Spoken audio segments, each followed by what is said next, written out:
Terima kasih Pak untuk kesempatan dan senang sekali ya kita bisa bertemu dengan Bapak. Mungkin kami dari mahasiswa-mahasiswi Unpam akan memberikan sedikit pertanyaan interview terkait program yang Bapak adakan di sini. Nah, mungkin pertanyaan pertama dulu ya kita mulai. Yaitu yang pertama, apa yang mendorong Bapak sih sehingga Bapak dapat mendirikan Bank Sampah ini? Jadi yang saya awali Bank Sampah berdiri itu bulan Desember tahun 2016. Yang melatar belakangi saya mendirikan ini dan menginisiasi untuk berdirinya Bank Sampah, yang pertama, waktu itu sebelum saya pensiun kurang lebih 15 tahun yang lalu, saya pernah diajak sama perusahaan pergi ke Bantar Gebang. Mungkin yang tahu Bantar Gebang itu adanya di Bekasi. Di sana TPA-nya DKI sama wilayah sana. Kita diedukasi betul sama tim. Saya terkaget betul, selama ini kita memindahkan kekotoran. Rumah kita bersih, tapi rupanya kekotoran itu pindah ke tempat yang berbeda. Ya, itulah yang menyemangati betul saya harus mendirikan. Kalau nggak gitu, kapan lagi? Nah, gitu. Ya, betul. Jadi latar belakang itu supaya kelanjutan daripada sistem itu nanti bisa tercapai dengan baik. Kalau bukan kita, siapa lagi? Kita harus memperhatikan ya. Baik, mungkin kita lanjut dengan pertanyaan yang kedua ya Pak. Di sini saya akan bertanya, bagaimana sih cara masyarakat itu dapat berpartisipasi dalam program Bank Sampah yang Bapak adakan? Mungkin sejauh ini ada masyarakat dari luar yang tadinya mungkin Bapak sendiri yang melakukan, akhirnya ada masyarakat itu Bapak mengambil mereka tuh gimana caranya gitu? Yang pertama, masyarakat secara umum itu mempunyai psikologis berkaitan dengan nilai kenyamanan. Misalnya contoh seperti ini. Padahal saya sudah tahu nih, mau menyampaikan satu program, sama-sama satu komplek, kamu tahu apa sih? Ya kan? Nah gitu. Jadi ada penolakan secara tidak langsung dan tidak disadari oleh semua orang.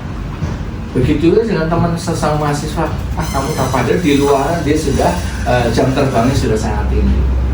Begitu juga mengawali berdirinya Bank Sampah, waktu itu kan saya ambil edukator dari tempat lain.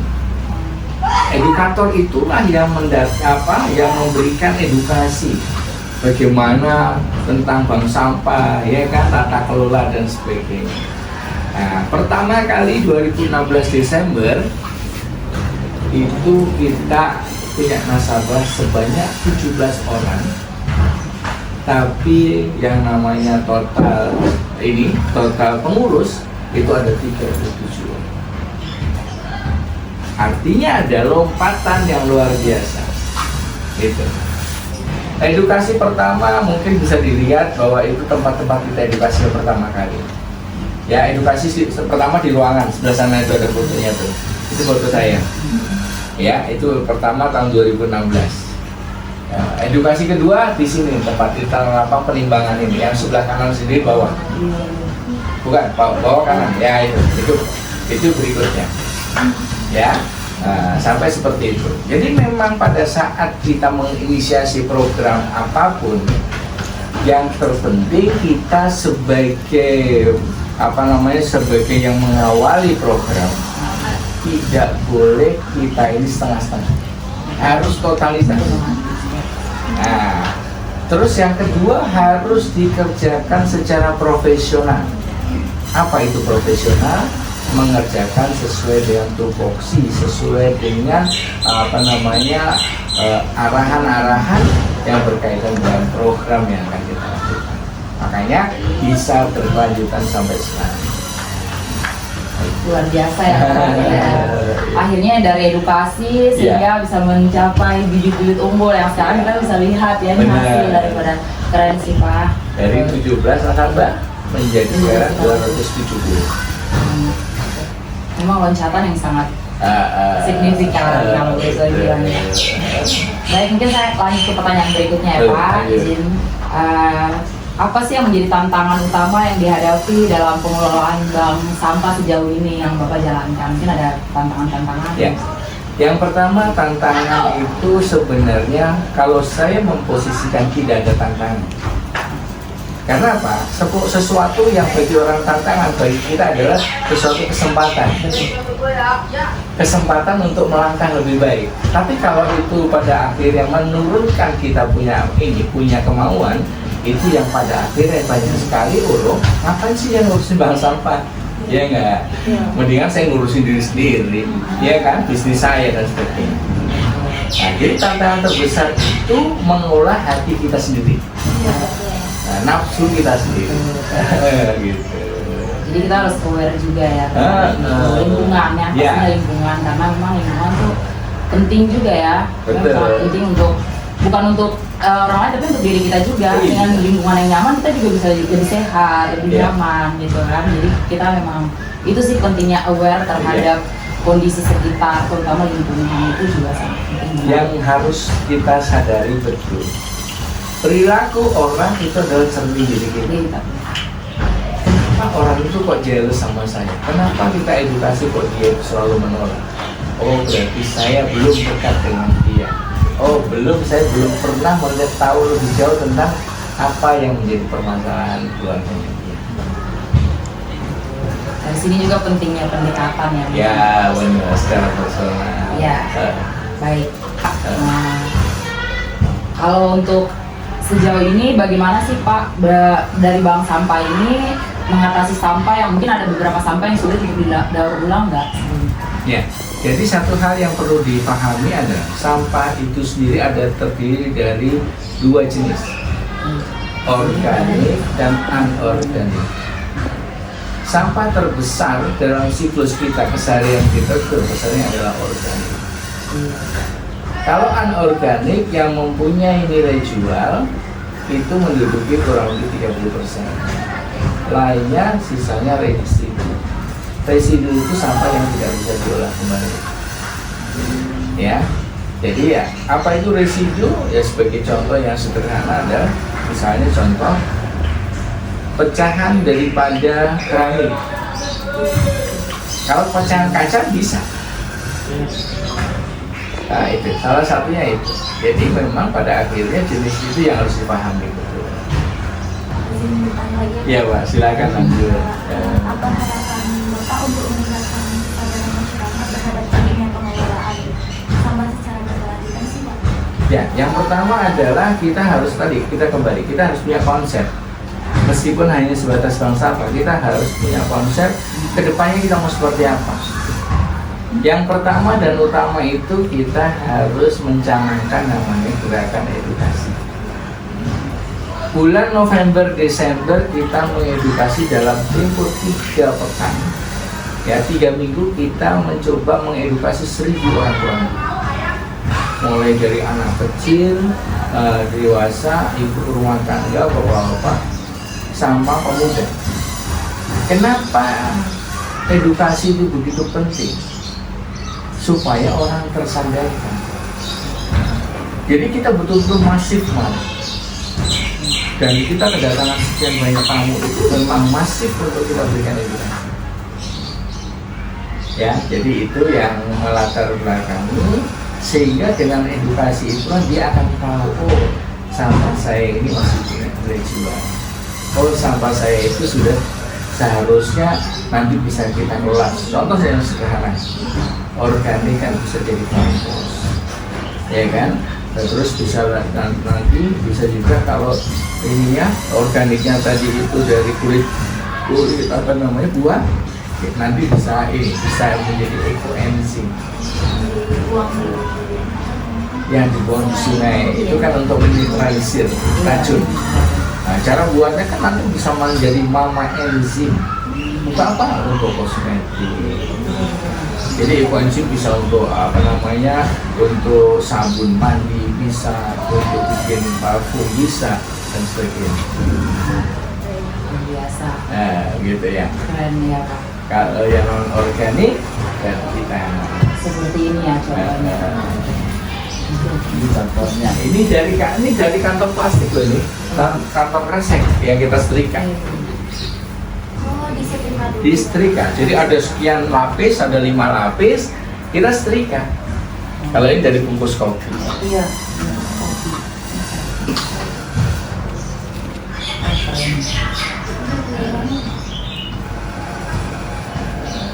Aku boleh bertanya terakhir? Boleh ya. Apa yang membedakan bank sampah ini sih Pak sama program pengelolaan sampah lainnya? Kalau dikatakan pembedanya pastinya tidak ada. Dalam artian secara signifikan tidak ada. Karena apa? Semua yang ada, kebetulan beberapa hari yang lalu saya ikut yang namanya pertemuan ketua dan pengurus bank sampah se-Indonesia. Itu ada di salah satu tempat. Nah, di situ kita 3 hari kita sampai merumuskan dan sebagainya. Jadi bank sampah itu harus saling menguatkan. Tidak ada yang paling hebat. Misalnya si bank sampah di sini kita bikin turunan kan macam-macam ya. Mungkin sudah pernah lihat di IG ya.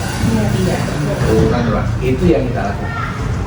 Jadi tata kelola bank sampah kalau dikatakan pembedanya apa, hampir dikatakan kan. Semuanya sama, cuma konsistensi pengurus untuk mengurus yang berkelanjutan itulah yang menjadi permasalahan di Tangerang Selatan. Tangerang Selatan itu hampir ada 500 bank sampah, tapi yang berkegiatan rutin setiap bulan atau sebulan 2 kali itu hanya 50%. Jadi artinya 250, selebihnya betul gak ada kegiatan. Ada tempatnya tapi gak kegiatan. Karena tadi pengurus satu persatu mundur. Itu berasal dari karung makanan kucing, tahu kan ya? Ya kan ada Whiskas dan sebagainya. Nah, makanan itulah yang kalau ini dibuang, itu kan nggak punya nilai ekonomisnya nggak ada. Sehingga kita punya, kalau di bank sampah Trate itu ada yang namanya tim kreativitas. Tim kreativitas salah satu tugasnya adalah memberikan edukasi berkaitan dengan kreativitas dari sampah dan organik. Ya, jadi sekali lagi ini dari bungkus kucing wadah makanan kucing yang sebelumnya tidak punya nilai ekonomi. Akhirnya jadi kan jadi bagus kan? Bisa dimanfaatkan ya kan, ini bisa digunakan luar biasa. Dan ini lebih tahan. Makanya jangan malu menggunakan ini seperti ini. Ini yang beli orang-orang asing sekarang. Kalau orang asing itu senang dia. Nah, dengan kenapa? Dia lebih senang barang yang recycle, olahan ulang. Itu artinya apa? Kita dianggap menyelamatkan bagian yang orang menyelamatkan lingkungan. Gitu. Ya. Jadi sekali lagi itu semuanya kebetulan hari ini yang saya ketengahkan kreativitas dari karung makanan kucing. Ya. Tapi semua macam-macam, ada bungkus kopi dan sebagainya. Ini tergantung kreativitas kita. Coba perhatikan, itu kan tirai itu kan, ya kan tirai dari tutup botol. Terus ini coba galon, cermin dari galon kan. Gitu. Jadi apapun yang ada, kita berusaha semaksimal mungkin untuk mengetengahkan ini loh kreativitas yang kita bisa. Oke, di sini ada yang namanya agenda pelatihan kreativitas. Kita ada dulu. Untuk semua orang. Berlaku untuk umum ya. Berlaku. Siapa aja bisa. Betul. Biasanya nanti ada paket gitu nih. Dan harganya tidak mahal, sangat murah. Kalau 2 tahun yang lalu itu 30.000, itu udah diajarin saya mau bikin seperti ini. Jadi nggak sampai ratusan ribu, enggak.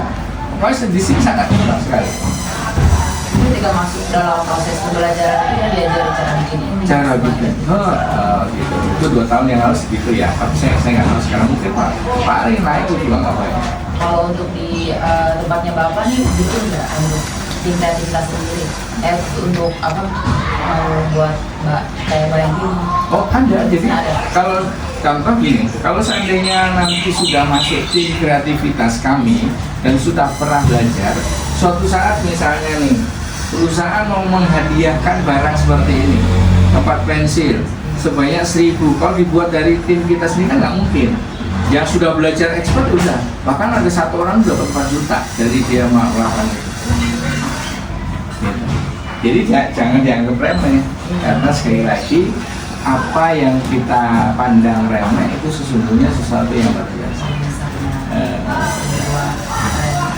Terima kasih ya Pak. Iya. Luar biasa sih dengan wawancara di sore ini, berikan kita banyak sekali nih manfaat dan juga pengetahuan baru yang tadinya mungkin kita nggak tahu ya, Nggak tahu ya. nggak terlalu ya benar banyak tahu. Tadinya mungkin pikir cuman kayak bunga ini, ternyata ada lagi yang dari karung ini, luar biasa ya.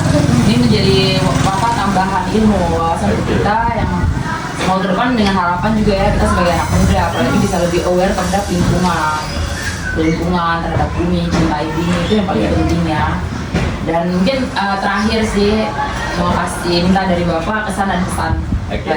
Sebelum saya tutup pesan dan pesan, permasalahan mendasar dari apapun jenis aktivitas, sangat jarang orang berani memulai. Karena tipe manusia itu ada 2, memulai dan mengikuti. Kalau sudah jadi, oh saya mau ikut, sudah terkenal. Ini udah dikenal berbagai macam, lomba mulai dari lomba wilayah, lomba ini provinsi, lomba nasional. Penghargaan dari berbagai macam tempat. Tadi kembali, mau mulai itu. Kalau saya berpikir mengajak ke teman-teman semuanya, yuk kita mulai dari sesuatu yang kecil dulu, ya. Sampahku tanggung jawabku, kebersihan adalah investasi. Ya, jadi saya bukan ngomong diri saya cuma mau share aja. Saya dulu di HRD perusahaan internasional.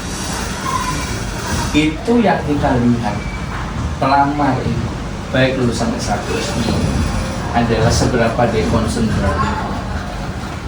Kalau hanya sebatas narasi yang dibuat tanpa pernah ada action, kita tak ketahuan kok. Pada saya interview, Anda bikin apa? Dari mimik dia sudah ketahuan. Kita sebagai HRD dulu. Ya, jadi sekali lagi, saran saya cuma satu, harus bersungguh-sungguh. Sekolah adalah jembatan untuk mengolah kita punya pola pikir kita. Masa depan dari sekian yang datang, 6 orang ini belum tentu sama. Ya, caranya gimana? Caranya kita harus tentukan sikap. Saya harus menjadi orang seperti ini. Nah, kalau kita sudah tentukan sikap, karena sekali lagi pendidikan itu tidak mutlak harus jurusan itu yang kita harus atur. Ya, jadi kalau kita melihat pelamar itu melihatnya utuh. Bisa aja jurusan psikologi masuknya ke marketing, psikologi masuknya ke bidang-bidang yang lain, tidak harus HR. Ya, jadi pesan saya, tolong, kedatangan ini adalah awal yang baik, tapi awal yang baik tidak akan pernah membuahkan sesuatu yang lain atau potensi tergali dengan baik kalau kita melakukannya tidak utuh. Kita melakukannya hanya setengah hati. Ya, jadi canangkan. Kalau perlu nanti bikin circle, bikin kelompok kecil, kalau dianggap kelompok kecil. Yuk kita melakukan edukasi. Edukasi apa? Pilah sampah dari itu. Misalnya kamu lihat sedangkan ini berarti sekitar Pamulang aja, sekitar apa namanya fakultas. Pedagang, ini, bapak ini. Ya, dari sekitar dulu. Bikin kuesioner, meskipun tidak ada tugas kampus. Ini saran saya. Ini nilai tambah. Tapi kalau kita mau bergerak sesuai dengan apa yang menjadi instruksi dosen, itu kita tidak boleh nilai. Yang ada justru nanti begitu umur kita makin lama makin bertambah, kita coba dulu saya muda, saya bisa ini, bisa itu. Itu poinnya. Poin kedua, kalaupun nanti suatu saat ada kesempatan untuk magang, kalaupun tidak ada magang, kita berinisiatif untuk masuk ke dunia nyata, pekerja nyata, maka lakukan dengan betul-betul ikuti aturan. Sekarang ini banyak lulusan perguruan tinggi, tapi tidak ada sesuatu nilai. Nilainya betul, IPK-nya 4, ada artinya A semua. Tapi begitu digali, dia tidak punya sesuatu yang punya nilai jiwa. Karena ada dua kakak ini, satu sebagai pekerja, satu pemberi kerja. Hidupnya hanya itu aja. Kalau pemberi kerja artinya kita jadi pekerja. Nah, kalau pekerja artinya kita mau siap untuk disuruh-suruh. Kita menjual potensi, apapun profesinya, kita menjual. Nah, kalau ditanya kesan dan pesan, yang pertama, saya sangat senang dengan keberadaan teman-teman semuanya, dengan kedatangan ini, karena sekali lagi tidak semua orang datang ke tempat yang biasa-biasa saja itu bisa mendapatkan ilmu yang diharapkan. Ya, jadi sekali lagi lanjutkan betul, canangkan betul, kalau bisa dibuat timeline, rencana kerja, bikin. Jadi buat aja circle, itu saya kasih tahu, buat circle kecil. Orang itu kalau bisa jangan lepas. Kalau memang ini, udah dengan apa sih? Kita dengan media online kita bisa. Kamu sudah bikin apa hari ini? Kamu sudah edukasi berapa orang? Ya. Kebermanfaatan itulah yang nanti akan menjadikan nilai. Di saat saya kembali mundur, waktu saya sebelumkan, saya kebetulan 6 kali pindah kantor ke perusahaan asing, bukan sekali lagi tidak menyambungkan. Perusahaan asing besar.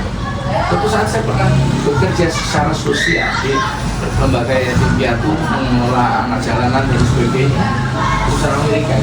Itu digali setelah tes terus matematik dan sebagainya, bukan sudah selesai, digali, pada saat itu, oke, ini dia. Ya, ini mumpung masih semester 3. Ya, betul, harus disiapkan dengan matang. Oh, nanti saya kuliah mau ini, saya mau seperti ini. Kalau ketemu dengan teman yang tidak sevisi, hindari sesegera mungkin, cari yang sevisi untuk saling menguatkan. Ya. Jadi mohon maaf, ini tambahan, bukan apa-apa, ini bagian daripada cara saya mengedukasi, karena tidak semua tempat itu memberikan edukasi seperti ini. Ya.